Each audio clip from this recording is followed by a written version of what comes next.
Big Drive Energy Monday edition. We're going to talk about Harris English, aka Hudson Swafford, winning at Torrey Pines. A lot of withdrawals, a lot of wind. Crazy weekend on the PGA Tour. We've also got Rick Shiels, golf's biggest YouTuber / influencer, joining LIV Golf. To become part of their team. Pat Perez relegated to the booth. Hilarious stuff to find out about Pat Perez today and what's known as, quote, big news from Colton Oast. We're also going to talk about Jason Day and his Malbon outfit. And if you follow us on any social media, make sure to check that out. Mitchell did a little green screen this morning of Jason Day's sweater. You're going to want to see that if you haven't. We've also got Mulligan Monday. All right, let's tee it up. What's up, brother? How was your weekend? It was the last weekend of multiple NFL games. I know you had to deal with some shit, not some shit, but like where you were, being your girl being an Eagles fan, going to an Eagles bar, just an absolute cinema there, I'm sure. Yeah, I mean, it was insane. It was so weird because I wore an Eagles shirt. I'm not gonna lie, I'll own it. Only other time I've ever worn another football team's gear. And I will say I get a little bit of a pass. It wasn't a jersey or anything. And if I was going to get in an Eagles jersey, it would be a Cooper DeJean 33 jersey because he's the fucking man, obviously. Shout out Iowa Hawkeyes. We're big Hawks fans. So I can kind of hide behind that the way you hide behind George Kittle and being a fan of the 49ers because of George Kittle. So now I've got Koopy. But the funniest part was, so we go to this place in Morristown called Grasshopper, and they have this huge upstairs called the Eagles Nest, or they call it the Eagles Nest for watch parties. And there's probably 100 Eagles fans there, all in Eagles gear. And I just totally forget that I have Eagles gear on. Because people are like, go Birds. And I'm like, well, I just look at them and I'm like, what the fuck? And I was like, oh, fuck, I'm wearing Eagles stuff. So I had to remember that I was cosplaying as an Eagles fan, but I just couldn't bring myself to be like, go Birds, fucking, I can't do the Delco accent. I couldn't do any of it. And I will say that Eagles fans outside of going to a football game, they're pretty, I wouldn't say low key and respectful, but they're not near as bad just in the general public, at least that I've seen, as they are when I've been at games with them, things like that. They're fucking terrible. They're some of the worst. But at the bar, everybody was pretty cool. It was just funny because I legitimately, for those of you who didn't see the game yesterday, the Eagles scored 55 points. And after every time they scored or turned Washington over, came out at halftime, won the game, they sang the Eagles fight song. And I'm not kidding you, I probably heard it over a dozen times. And laying in bed last night, I texted you during the game. I said, this shit's going to be playing in my nightmares. This song is going to be stuck in my fucking head for eternity. And I'm not kidding. Like, I go to lay down and I have my sleep mask on and everything. I'm hunkering down for the evening. And Fly Eagles Fly, the song just starts playing on a loop in my head. And I'm like, this has got to fucking stop, man. This is brutal, especially being an Avs or being an Avs fan, being a Broncos fan. Mitch wins any argument today with that hoodie. Fuck yeah. Go Hawks, baby. But it was a good time. I mean, I drank like 8 Surfsides, had a few appetizers, had some Old Bay dry rub wings. Can't go wrong there. Those were elite. Yeah. And we've talked about this, I think, on the pod, but dry rub wings, any non-fried, non-covered wing, and now my mouth is watering. I haven't had much to eat today. Diet starts today. That's every Monday after I fucking just send it every weekend. But the dry rub Old Bay wings were elite. Had a few sliders. And it was a really good time. I mean, the Eagles are a wagon, and we do need to make Super Bowl predictions at some point because I think it's going to be a close game, in my opinion. We can see if the Eagles can break this team of destiny, this fucking devil vibe that the Chiefs team is giving off. Like, I don't know who they sacrificed before the game or what happened there, but and the sad part was it just, you could feel it happening. I could feel the Bills losing immediately.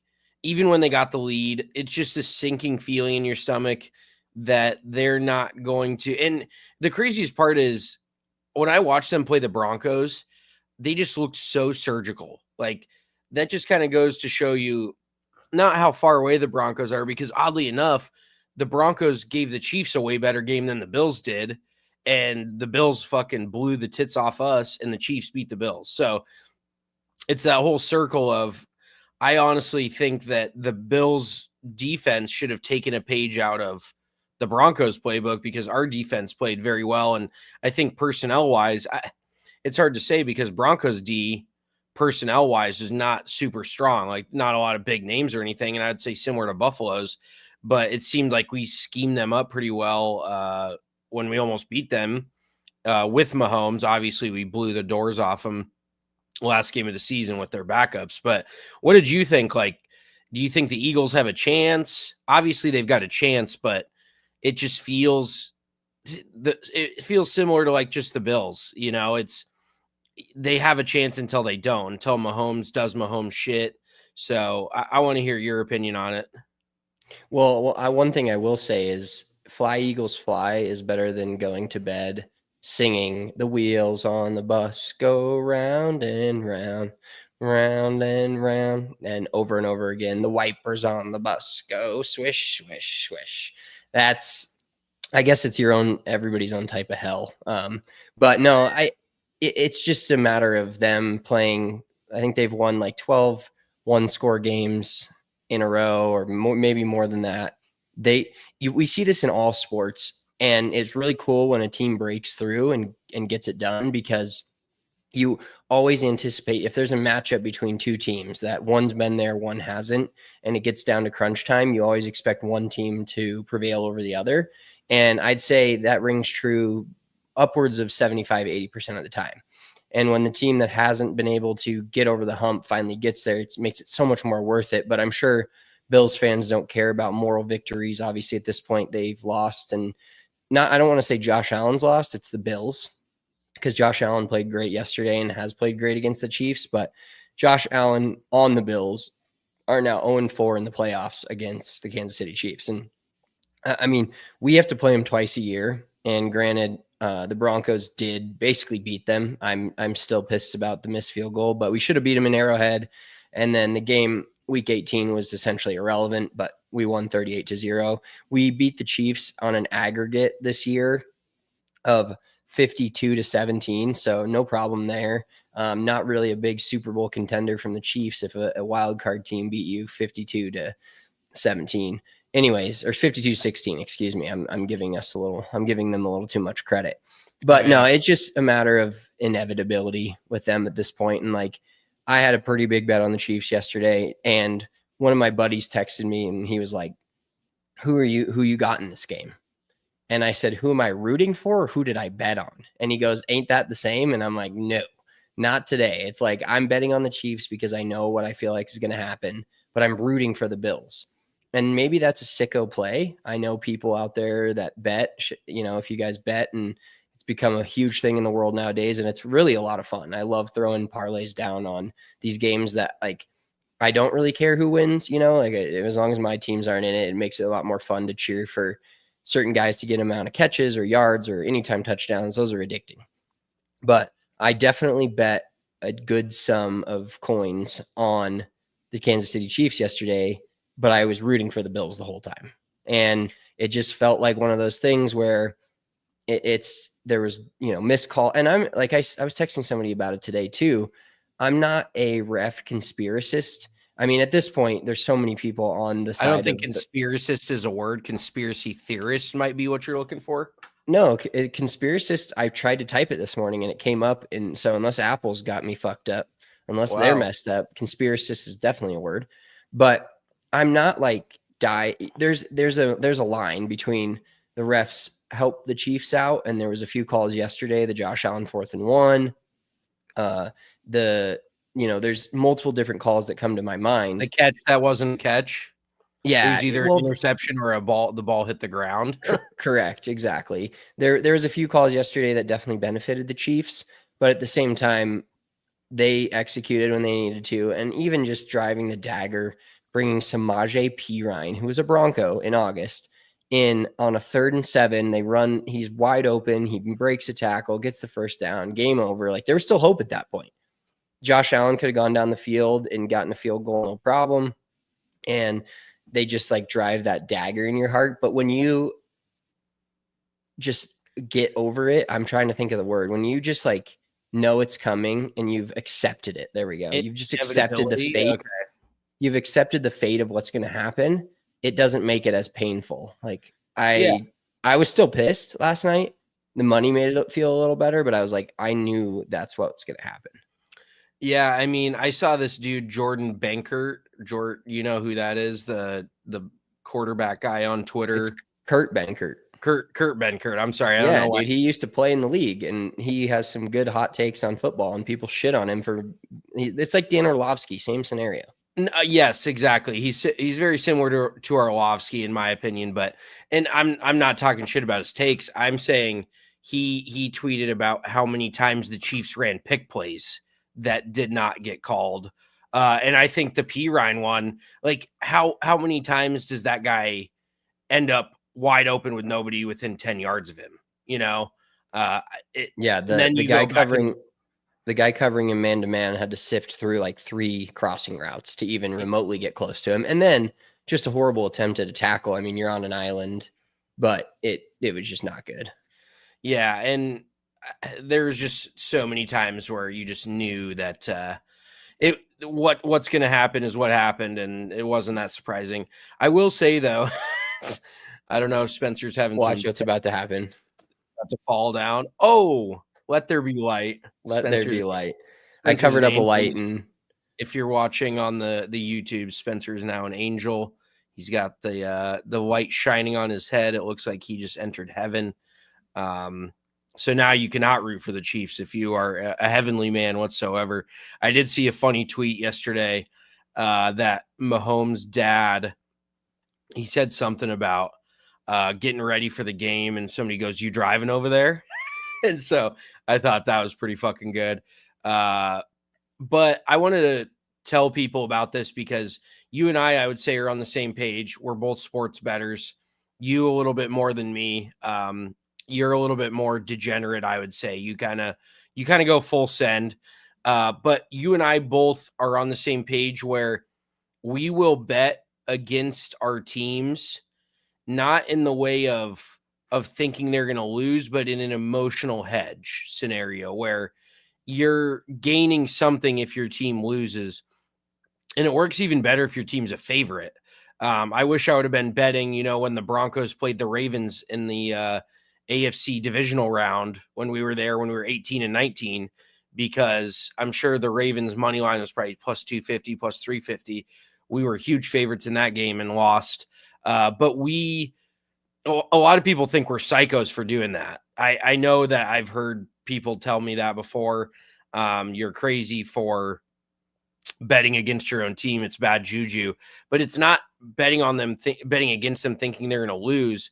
In all honesty, like, I'm such a fucking mush. I'm so bad at betting that betting on the other team almost guarantees my team a win. I can't tell you how many times I've live bet the other team, either the Nugget, like they're playing the Nuggets, they're playing the Avs, usually not the Broncos, because the Broncos have just been so bad. Like, I'm not live betting the other team unless we're, up by a touchdown or two. But I truly think the last better part of a decade, I just think the Broncos are going to lose every game that they play until this last year.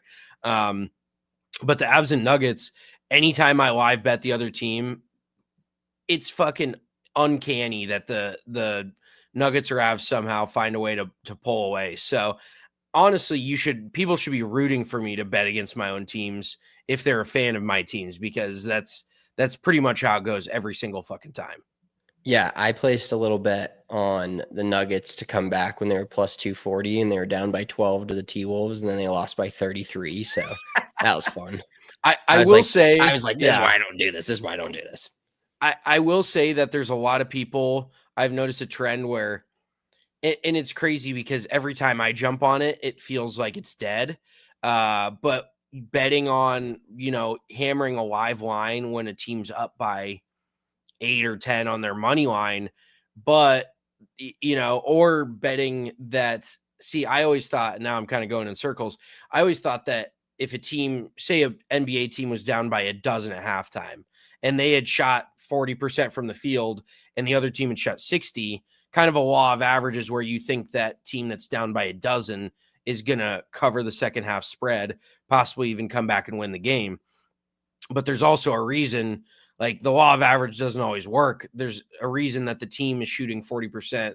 They maybe just look like shit, and there's no reason they're going to shoot 60% in the second half. So sports betting, just be smart about it because it can eat you alive. Like, every time I deposit money into DraftKings or whatever, I just kiss it goodbye. And that's the other problem too, is I am so like addicted to these just 7-leg obscene parlays, that there's no point. And I've thought about it, but there's just something about the blood that gets fucking flowing when you got a parlay out there and you look at your picks before the game and you're like, I don't see how this misses. Like could you imagine having Saquon and Jalen Hurts yesterday, both 2+? I bet that would have paid 30-1, 40-1. I don't think it would have been that crazy. I mean, Saquon 2+ at this point is like even money. Him scoring a touchdown is like minus 300 plus odds. It had to be plus odds, at least slightly, maybe like 120 plus 130. But Jalen 2+, yeah, you might be right. Probably more like 8-1 or 10-1, maybe, if you parlayed them together. But I guess if you took Jalen having 3, that would be big. And of course, I had Devonta Smith in a lot of parlays dead. I did have AJ Brown, but Jaden Daniels really fucked me with not throwing it to Austin Eckler in the flat. I thought for sure that was going to be the play because they were going to have him all covered downfield. He's going to dump it to Eckler. And then, of course, Eckler fumbles. So, yeah, all my parlays were dead immediately. And the only thing you can really bank on is that the Eagles are going to run the shit out of the football. But Jalen Hurts did look good in the air, made a few really good throws. We kind of talked about it a little bit earlier. Do you have anything else on football, or should we talk about our picks for this last week real quick? No, I mean, everybody's kind of bummed. It's a rematch of the Super Bowl from 2 years ago. And I think it's kind of, if you're going to have two teams that aren't really, like, I hate the Chiefs. I'm not a big fan of the Eagles. Obviously, I'm going to cheer for the Eagles because of how much I hate the Chiefs this weekend. But I do think it's kind of fun to have a rematch of a lot of similarities. It's not just like two totally different teams from even 2 years ago. It's a lot of the same players, a lot of the same guys that have gone deep in the playoffs. And I think it's fun to see. This will be another testament of, if a game gets tight late, are the Eagles able to break through and win it? They won a Super Bowl, 6-7 years ago, but there was a completely different team, coaching staff, all of that stuff. So it's kind of like a new Eagles team that's been to the Super Bowl and lost to the same Chiefs team. So I'm excited. I'm excited for the Super Bowl as I could be with two teams that I could kind of like not really like. I'm not really, if it would have been Bills Commanders, I would have been ecstatic and just like score 1 million points, and the over under would have been 75 and it would have been a ton of fun. But this game is. But do you think that Eagles Chiefs has more juice? Like, are you more excited to see this? Because me personally, I would rather see Eagles Chiefs rematch than watch Commanders Bills.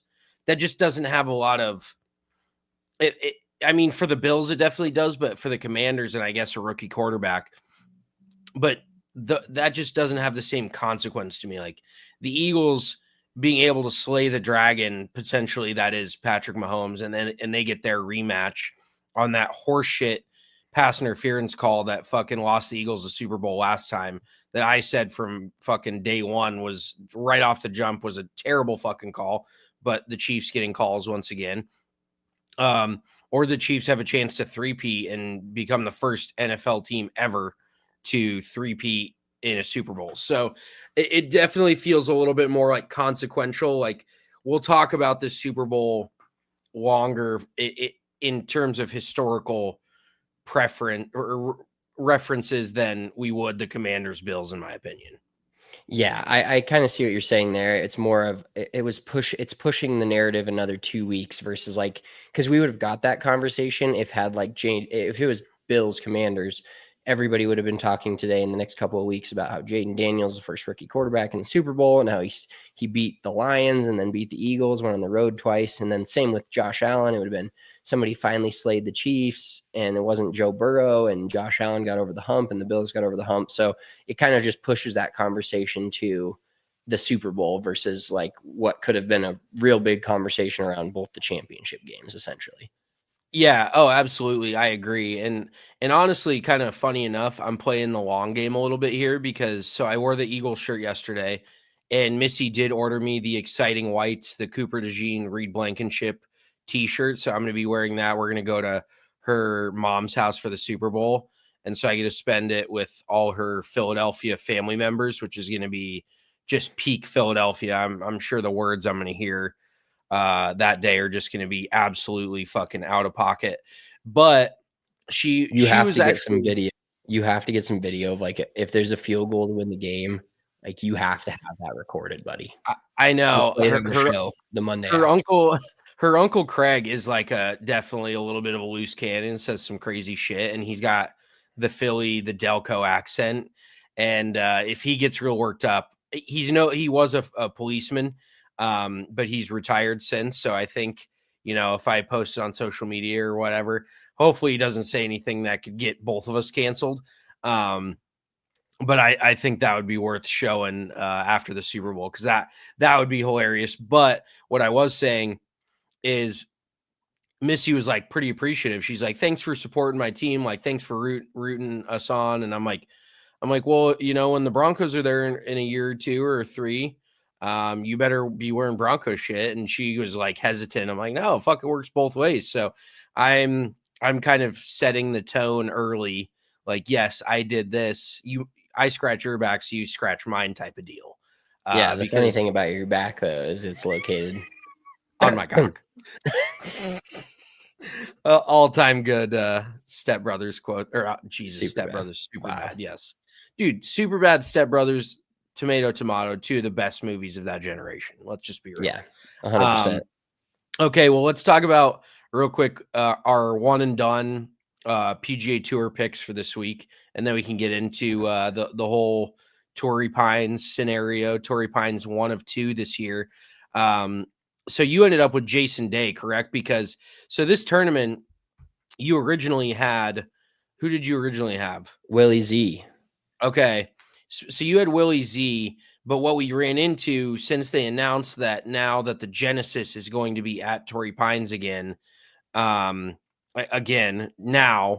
they're going to be playing Torrey Pines again here in like 4 weeks, because of the wildfires in California. You had a lot of these guys being like, why do I need to play Torrey Pines this week when I can play it for twice the money in 4 weeks? So we had a lot of like late withdrawals, very close to either their tee time or whatever. So luckily enough, the dude who runs our one and done, I think, took late entries because there were so many WDs. So you ended up with Jason Day, correct? I did. Yep. Okay. And I ended up with Max Grieserman, which did me zero good. I think he finished T45, so he probably made about 20 grand. T48, J Day finished T32, but he shot 4 over the last day. So he was 1 under going into Sunday and shot 4 over in his Malbon sweater, which we'll talk about here in a bit. Yeah. Grieserman, I think, also shot 3 over. 2 over the last day, finished 4 over. Okay. So, yes. And I actually did also he had have four bogeys in his last 5 holes. What the fuck, man? Like that can you imagine just going even par, shoots 2 under and even par for the whole tournament, and he's T25. Yeah. That's probably a couple hundred G's on those 4 bogeys right there, or maybe 100 G's. Absolutely. And also I will say our long shot pick was looking pretty good there for a grip, and then he fell off on Sunday. Chris Goddard, New Jersey native. He was actually in contention had a hot round on Saturday, and then just pissed the bed on Sunday. But Torrey definitely gives off the vibes of you need to have played there. Like you need to have some sort of experience there to play well, relatively speaking. I think there was a few first-time guys that played pretty well, but overall, man, since it's a culmination of a lot of shit. It's the announcement of playing Torrey Pines again for the Genesis. It's the TGL, but this is probably the weakest farmers insurance field that we've seen in years, I would say. Yeah, I think between the WDs, between the guys that are already in the signature event there in a couple of weeks, and no joke, like the wind and them having to delay part of Saturday's round because of the wind, I'm sure the course was just, and that's why what Harris English did was impressive. And, Harris English, we'll get into him. Maybe we can just get into him right now, but get into him. But Harris English winning at 8 under, like Harris English has won 5 times on the PGA Tour. He's won 3 times since 2021, which is more than like Colin Morikawa, and a couple of other guys we could pick out that are considered the top tier tour level players. But I don't know. I did watch it on Saturday, the final round being on Saturday, and the PGA Tour, we talk shit about them, but good move starting it Wednesday and getting it over on Saturday afternoon versus maybe they started it Saturday with the anticipation that they would finish midway through the day on Sunday, because it fucking basically took about 30 hours for them to play that final round. Yeah, I mean, it's painfully slow. And we talked about it on the pod last week, the pace of play on tour. But yeah, Harris English was, just kind of steady the whole way through. I watched probably 14 through 18. And did you see your boy? Did you watch any of it, by the way, towards the end? I watched some of it. I was flying. Your boy Pot Guider, dude, guy fucking moves it. Yeah, no, Pot Guider's fucking dirty. I think he's only like 22 or something. But I saw on that I think it's the 12th hole, he made eagle, hold out from the fairway from like $170 for eagle. I think he gained like 3.5 shots on the field with that one shot, being 2 under, because I think average on that hole was close to bogey. I think it was like 4.8 and he made it 2. So he gained almost 3 strokes on the field just in one shot. So that was very impressive. But he's fun to watch. I mean, guys like that, even Chris Gotterup is another dude who swings it so fucking hard. There's a lot of these guys, and going back to Harris English a little bit, I thought that's what Harris English was when he emerged on the scene, a decade ago out of Georgia. The dude bombs it. He does everything pretty well. He seems like kind of a dipshit. It just seems like he's a little bit Dustin Johnson, like very, very stoic, like not a lot going on between the ears. He's just kind of gets up, swings it the exact same every time, makes putts. But he really does feel like the kind of dude who has the game to win multiple times a year. Like I've bet on him before, much to my chagrin. I'm just the fucking worst better ever. But every time I bet on him, he pisses down his leg. It feels like, but there's always that potential there where you're like Harris English plus 7,500. Like this dude hits at 320. He's a good, really solid putter inside of 10 feet. His iron play is very good. It honestly, he's got 5 wins, but when he came out, I thought he was a dude that would be in like the 10 to 15 win area on the PGA Tour. So he's almost like a little bit of an underperformer in my mind. And maybe he continues to win. He's probably in his early 30s. I want to say he's a few years older than me. But he is a dude that legitimately has all the tools that you look at and you're like, how have you not won more than you have? There's definitely guys where they've won a few times and you're like, wow, they are topping out of their potential. But Harris English, when you watch him play golf, you kind of wonder what's gone awry for him to have not won a dozen times on the PGA Tour. Yeah, well, in looking at his win profile, he's got, like we said, 5, but he's won some pretty big events, some pretty important events in terms of the field. Now, this week was scheduled to be that, and then had some changes and some withdrawals, so it wasn't as star-studded as most of his wins. But he's won the Travelers, and he's kind of won in bunches. If you look at his overall career, I think he won twice in either 2013 or 2014, so a long time ago. And then he won twice in 2021, and now has won once in 2024. So it's, or 2025, Jesus, it's still a month in. January is the last, like January 31st, the last day you can say 2024. I disagree. I think you can go till like March and still fuck that up.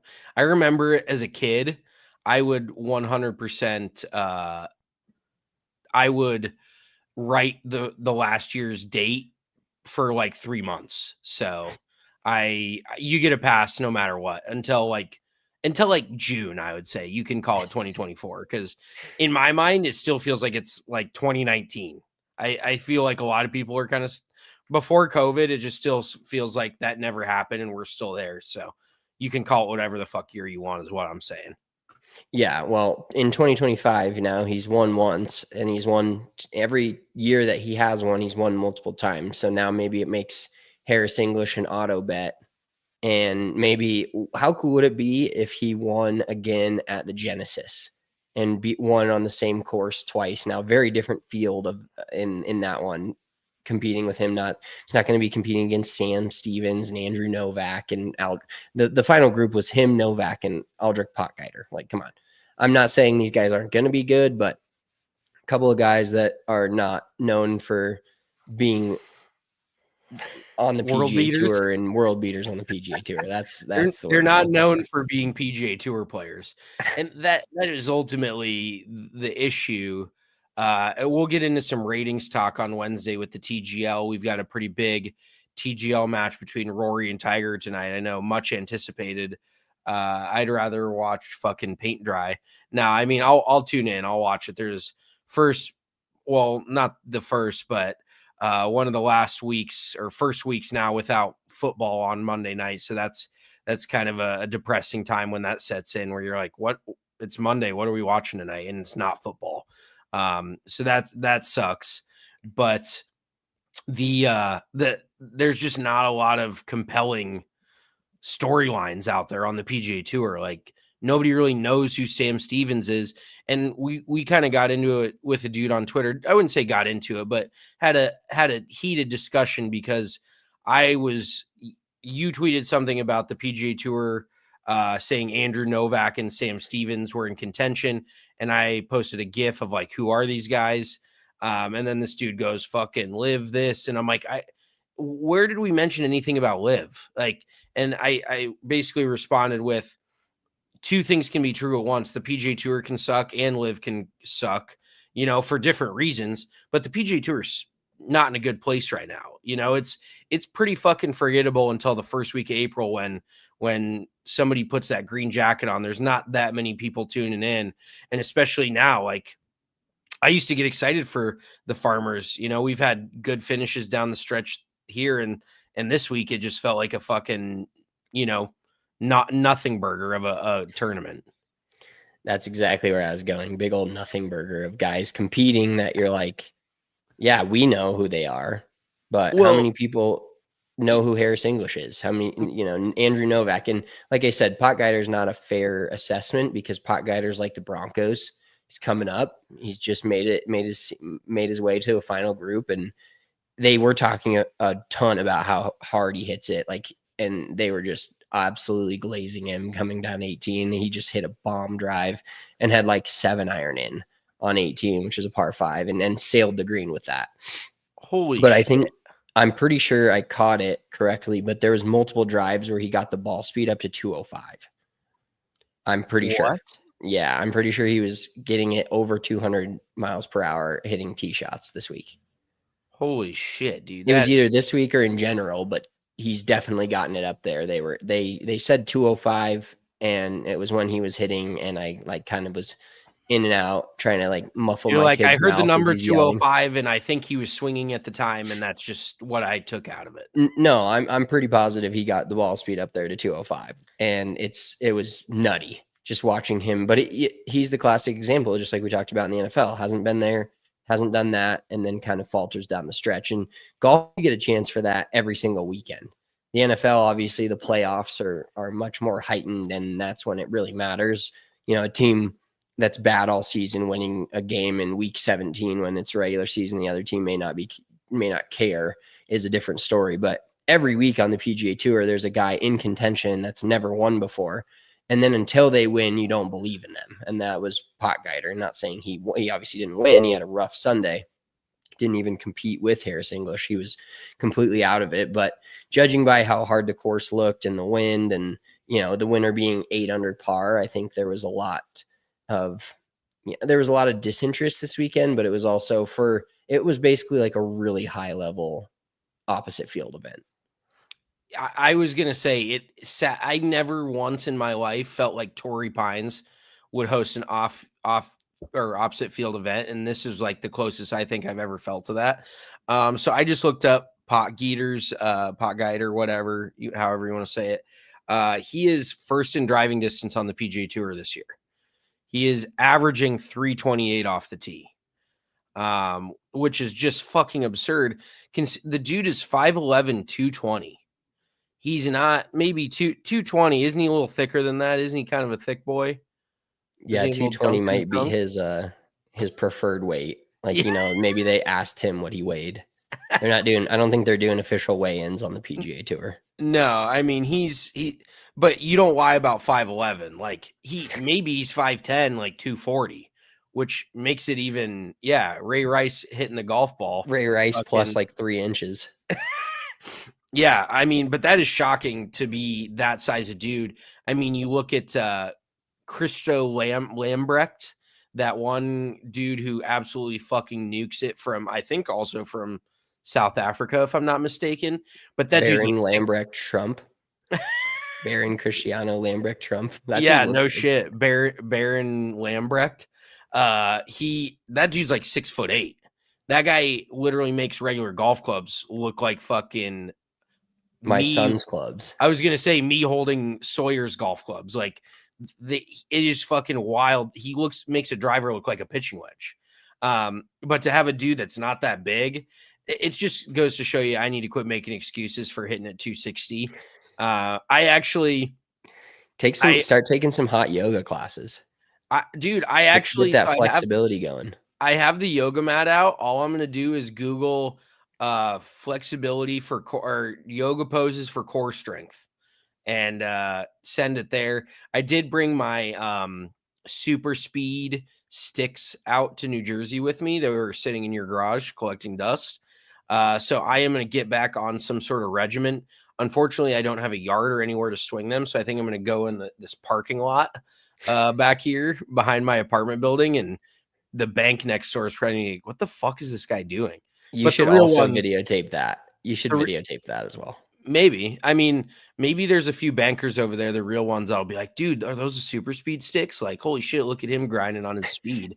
The one banker that's super into golf's gonna look out his window like fucking Squidward looking down at Patrick, and he's like, God, I wish I could just be fucking swinging it right now. Instead, I'm stuck in this cubicle. He's like, I'm looking at fucking bond yields, and he's out there swinging at 106 miles an hour with that super speed stick like a fucking and like an absolute menace. So hopefully I can gain a few fucking I haven't seen you laugh that hard in a fucking grip. I didn't think that was that funny. Thinking of you now that I know this parking lot, is it the one you park in? That one? No, the one that you like pull in. It's actually it's not even our parking lot. It's like the apartment building next to us. So I might get the owner back out there. Like, what the fuck are you doing? Like, I just have nowhere to do it. I could go to you think I could go to 24-hour fitness and, or LA Fitness, wherever the fuck my gym. Clearly I haven't been there enough because I don't even know what it's called. You think I could bust those out in the parking lot, just park in the back like fucking Uncle Rico and start swinging those fucking things? Like, I can't bring them into the gym with me. So I'm kind of at a loss. Like, I definitely will bring them to the simulator when I'm teaching or when I just go to grind on my swing. Greg asked what my swing speed is pushing these days. I would say I'm anywhere between like 102 and 106.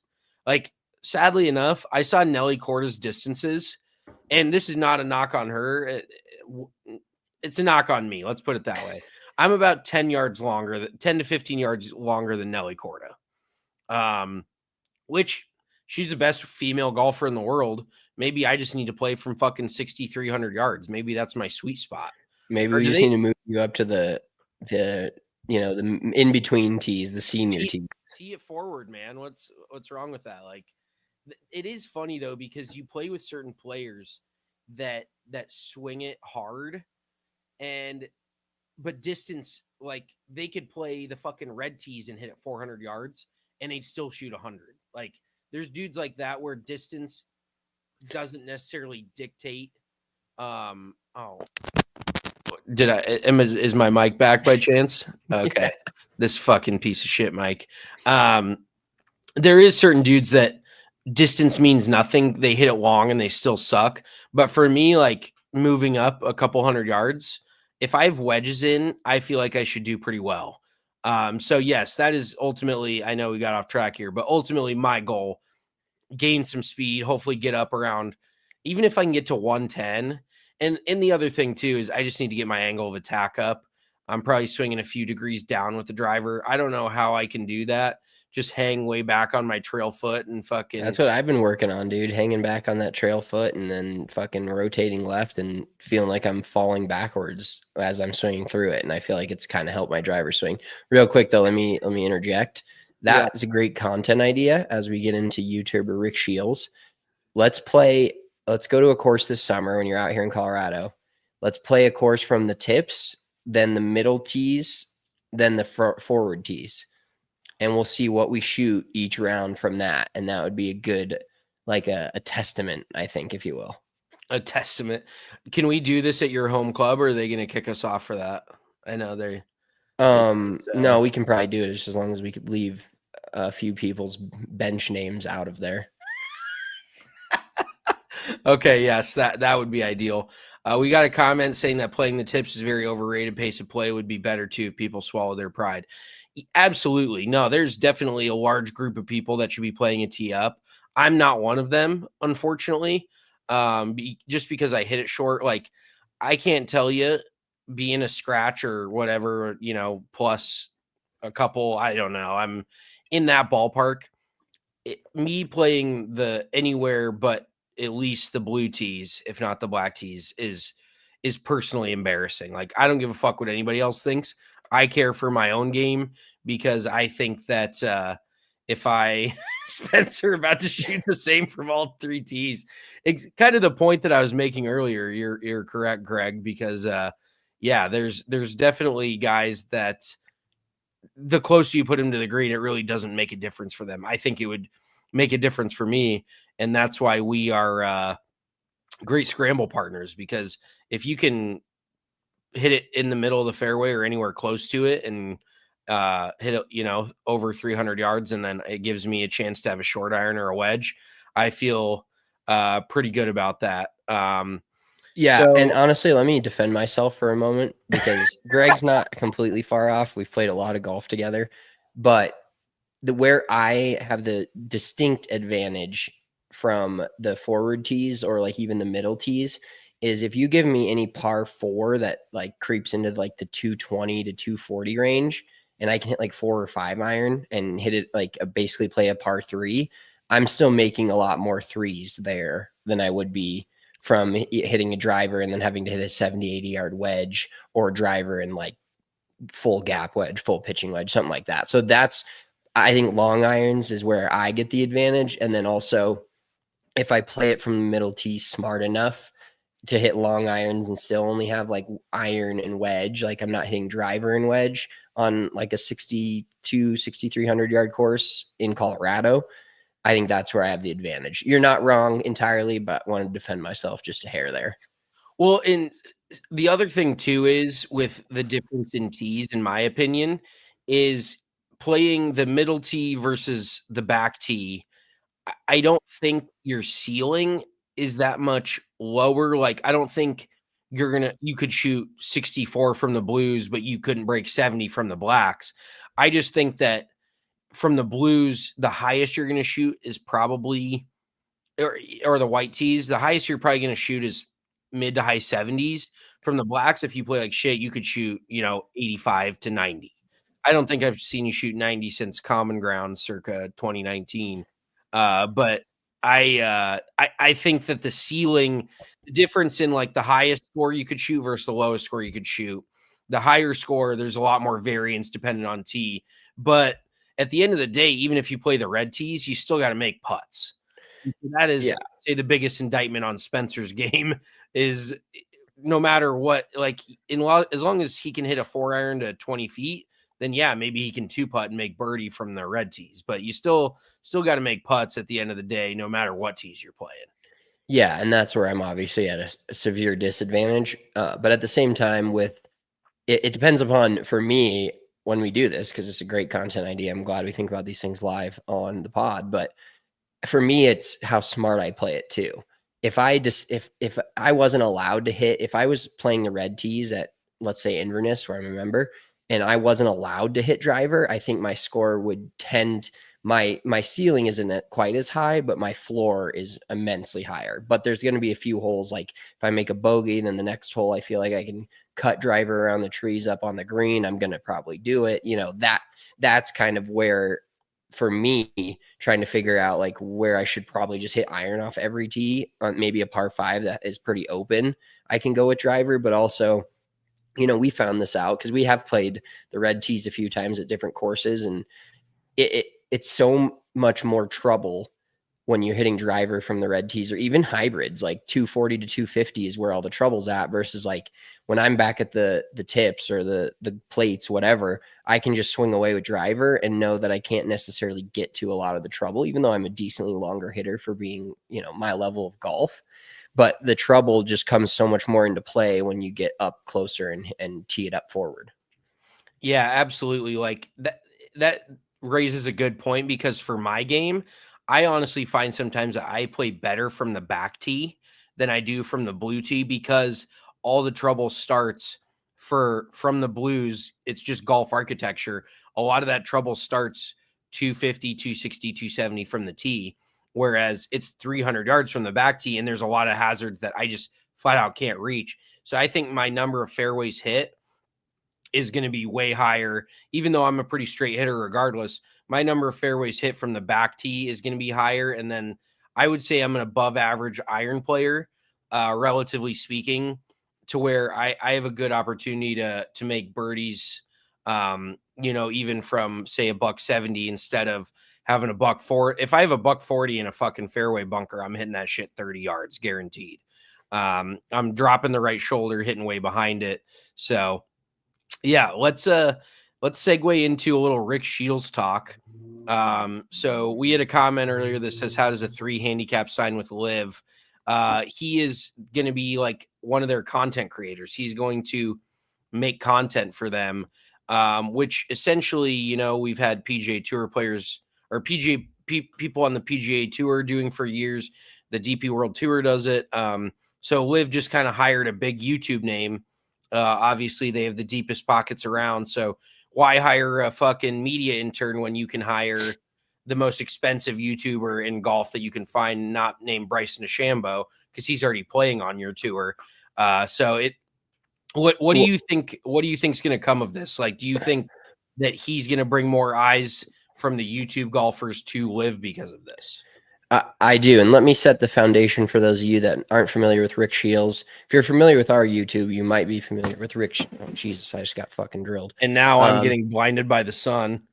You will be familiar with Rick Shiels' YouTube. He has like the most followers of anyone. But so it's the first major creator partnership LIV Golf teams with the world's most followed golf content creator to bring fans closer to the game than ever before.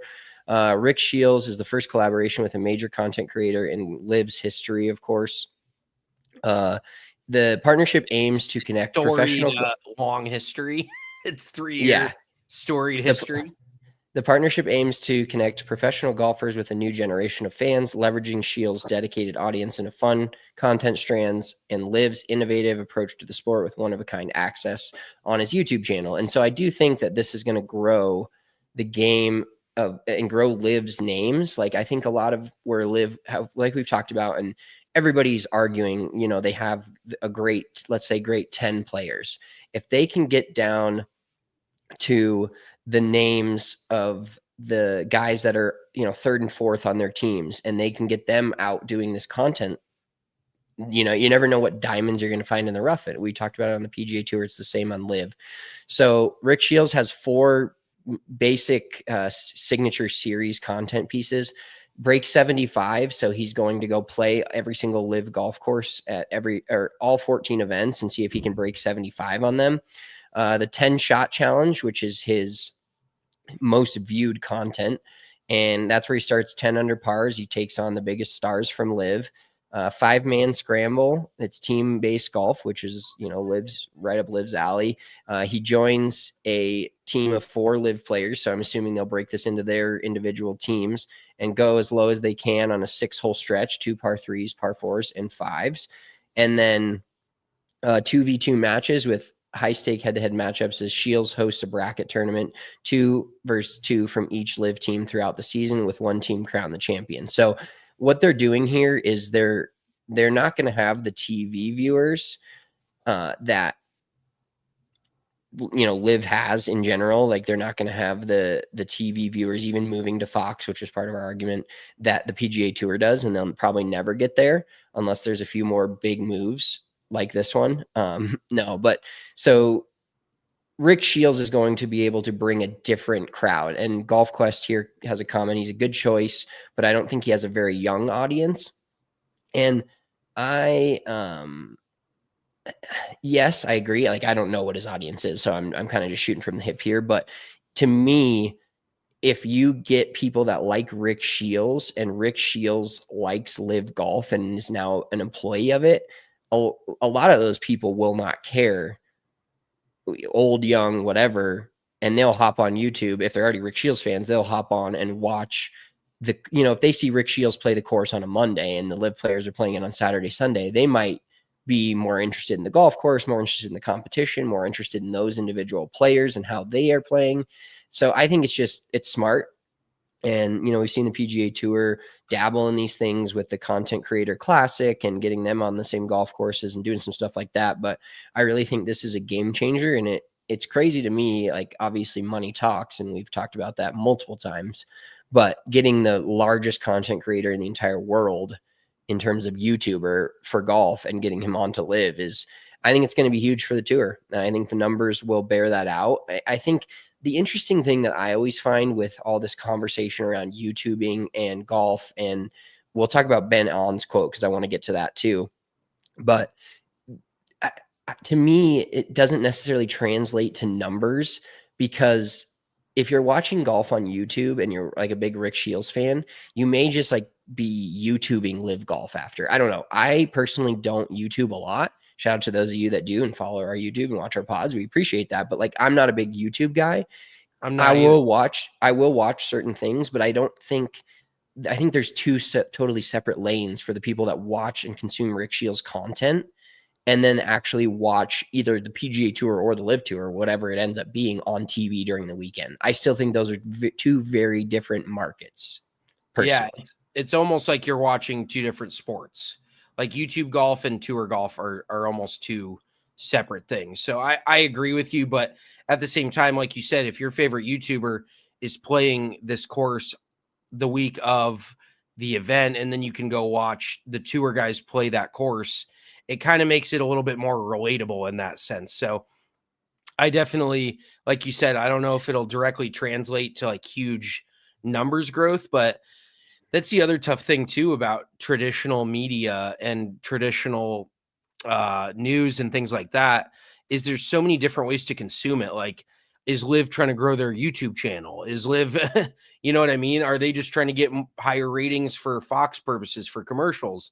But there's just so many different ways to make money that way. So yeah, I mean, it can't hurt them. That's for sure.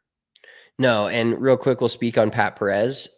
He got relegated, and LIV has relegation. We know about this, but he's been relegated to the booth, Kisner style. Now, Kisner's still playing on the tour and in the booth, and he's a great personality. I think this is a good move for LIV. But Perez will actually be on course. So, I mean, same idea, but he'll be on the course doing on-course commentary. Oh, in the booth is just a phrase. That's phrasing. Yeah. He's part of the commentary, but I think it's a great idea. The PGA Tour really knocked it out of the park with Colton Oast, Smiley Kaufman, those guys.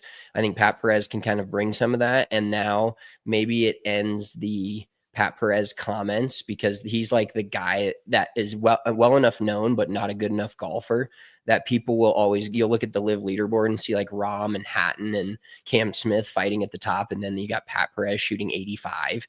And so I think he's maybe removing himself from being the heel of a lot of these LIV jokes, but segueing that, kind of keeping in the YouTube realm and the LIV realm, not necessarily the LIV realm, we're straight to the YouTube realm. So Byung-Hun An, Ben An, as you may know him from watching the PGA Tour, had an interesting tweet this weekend, and it's responding to Kyle Porter talking about the PGA Tour has a lot of problems. Foremost among them may be that it's a lot more fun and entertaining to watch their favorite YouTubers play fascinating courses for 40 minutes than it is to watch Andrew Novak and Sam Stevens duke it out at Torrey for 400 minutes. Pretty funny tweet from Kyle Porter. But then Ben An quotes it, and Ben An's pretty active on Twitter and X, whatever you want to call it. And he goes, at this rate, all the pro golfers are going to quit their job and be a YouTuber. Golf has always been 5+ hour coverage. As we get younger audiences, it's hard for them to be entertained for that long. Whereas YouTube, you can skip certain sections or watch shorts. What's wrong? What's wrong with having English, Novak, and Stevens in contention? ? The views. It's not changing unless Tiger's in contention these days. And that's where I semi disagree with him. And he's on tour. So I'm out here doing this podcast for, who knows how many people and talking golf. And I am a PGA pro. No, not saying that to puff my chest out, but we've been in the golf game long enough. But that's where I disagree is like, if this weekend would have been like Willie Z and Jason Day going at it, a lot more people would have tuned in. And now you have to have the lulls of, Harris English won, but like if Novak would have won or if Potgieter would have won, then you have guys that break onto the scene. Then they become the names that you care to watch. So I get there's like levels to that. And there's, roller coaster to that. You go up and you watch all the guys that are competing that are good, but they had to become good at some point. So I get that there's that element to it. But overall, the idea that a Jason Day, Will Zalatoris, throw out some other names out there that played this week. Well, he didn't play, but like guys that played this week, the viewership would have changed a ton had those guys been leading. Because me personally, I watch because we cover it, we talk about it. But if I just as a fan, I would have been much more inclined to tune in at 8 or 9 on Saturday, or any of the tee off and watch all 18 holes versus watching the last 5 or 6, because it's like, oh, it's coming down to it. What's going to happen? So that's where I think I disagree with him, but it would be kind of interesting to be a fly on the wall and hear, what people are having to say in the, like inside the PGA Tour walls about like pace of play and how do we get the better players to play and they have done that with the signature events, stuff like that. But as Golf Quest comments here too, it also helps that Grant is hooked up with Phil, LIV getting what they would seem to be free exposure there. Phil and Grant, Dustin, Austin Johnson just dropped and already over 121K. And I saw a clip from that, which made me kind of want to watch that because I think Grant Horvat asked Phil, how do we get in his head? And Phil goes, what do you mean? There's nothing there. And Dustin goes, what are you guys talking about? Like, just so Dustin Johnson-esque. And so, yeah, I think like he said there, Grant Horvat is a big YouTuber, and he's getting in with Phil. I think they're doing it the right way. And the 75, let's go, 50 plus age white males, or not even white, just males that have watched the PGA Tour. That's the general, don't laugh. I'm not trying to get canceled here. That's just the general audience of the PGA Tour. Those people aren't changing over to LIV. But if you cultivate a group of younger people or YouTube golfers, because YouTube golf and real golf, very different. But I think there's people that are strictly YouTube golfers and play there on their own that don't watch the PGA Tour. That's kind of what I was alluding to earlier. If you can get those YouTube golfers over to LIV Golf, I think we'll slowly see a change in numbers. Being on Fox will help. Being more televised will help. But I do think LIV is moving in the right direction. And then LIV moving in the right direction makes the PGA Tour also try to up their game, which moves them in the right direction. And then maybe one day they mold together and there's players playing on both. And it's just a big, happy, great game of golf. And it's kind of revived on television coverage. Yeah, absolutely. I mean, think about that. There was 230,000 people that tuned in to last week's final round, versus the millions of views that people get on YouTube. Rick Shiels, Grant Horvat, Bob Does Sports, all those guys, they're doing numbers 4 to 5 times, and not necessarily live at the time, but think if they could get a third of the people who watch YouTube videos over to watching network golf, that would be huge for them. So once again, another PGA Tour thing that they've kind of not been ahead of, that LIV Golf is trying to get ahead of. So, and we actually talked about it with the guy on Twitter. I'll find him real quick. His name, it's not even necessarily his name. It's oh God, where was I? Loud _ Scott on Twitter, the X app, is there's definitely a disconnect with the PGA Tour on promoting younger up and coming players. Like, nobody really knew who Aldrich Potgieter was. Sam Stevens, nobody really knows who he is, even though he's competed a few times, but it's a tough thing to do. Like, they have to have more in-depth coverage. Like, look at baseball, they cover prospects. Look at basketball, they have a G League that they somewhat cover. They cover college heavily, they cover NFL heavily. And even though there's not as much money to be made covering a lot of college golf, you got to have the same people doing that, because that's what creates the pipeline of people that become fans of PGA Tour players. So 100%. And let's get to, we have our last topic here is Jason Day and his Malbon sweater already sold out. Go check out our thoughts on that on our TikTok and or Instagram at Big Drive Energy Golf on Insta, at Big Drive Energy on TikTok. But basically, where we know J Day signed with Malbon, they did not set up his outfits for him this week, so he got kind of free reign, wore that amazing 80s style sweater. But then when you realize that it's $450, it's very designer baggish, like we talked about last week, of designer bags wearing the course that you played at, and rocking that is like very high level. We'll never be doing that. I won't ever wear $450 quarter zip. But let me just get your thoughts real quick on that in general, because I think, take out the price of it. Like, if that's if he's wearing a Kmart, which I don't even think is a real thing anymore, let's go Walmart hoodie, like a Target Essentials hoodie, and it was really cool, I think I'd be more into it. But if you take the price out of it, I think the actual outfit was dope. no, I agree. It's just more, one thing that I don't like is just the huge Malbon golf across the chest. I think if they had like a smaller, upper left chest, and maybe that's me sounding like a boomer here, but I just don't like the big Malbon golf across the front. And yeah, like you said, with the cost of it, it makes it feel very exclusive, very designer. But that's just the human psychology of it. You make this thing $50, you probably sell less of them. But the fact that it's $450 gives it this idea of exclusivity that, if you own this, you're somehow better than the guy next to you wearing a fucking Kohl's polo. So it's, golf is definitely fallen into that trap, where I actually heard a few years ago, like before COVID, that Malbon was about to go tits up. Like, it was kind of a low key, pretty small brand. And they popped a lot during COVID, and now obviously they're selling out a $450 quarter zip. So they have done a complete 180, but it just goes to show you who's gotten into this game of golf since the boom has happened. It's people paying $120 to play a local muni that are spending $450 on a quarter zip. Like a few of the dudes at and I'm not talking shit, but like Max and Bryce at the bachelor party last weekend are two perfect dudes. They both had Malbon shit on. Not this crazy stuff, by the way, but like, just a Malbon quarter zip or whatever. And it's like, and if it's $150, you can find plenty other $150 quarter zips out there. But to have a $300 to $400 quarter zip, that's just kind of one of those where I think you look more like a douchebag than you look cool. And if you buy that with the intent to make people think you look cool, I think that's a completely wrong motive to have. So yeah, 100%. All right, let's wrap this episode up with our mulligan of the week.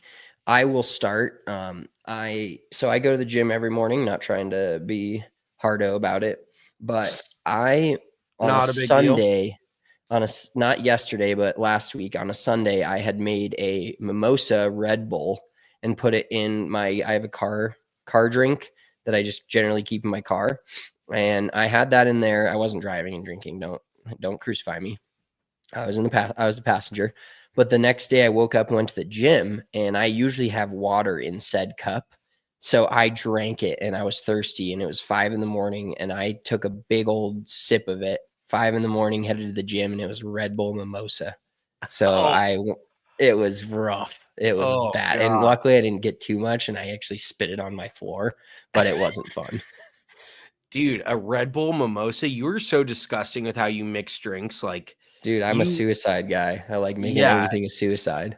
Yeah. What are you in 5th grade? Like, are you fucking eating the chili flakes at the pizza place? Like, I remember like drink that salt packet or fucking eat that sugar packet, eat the chili flakes.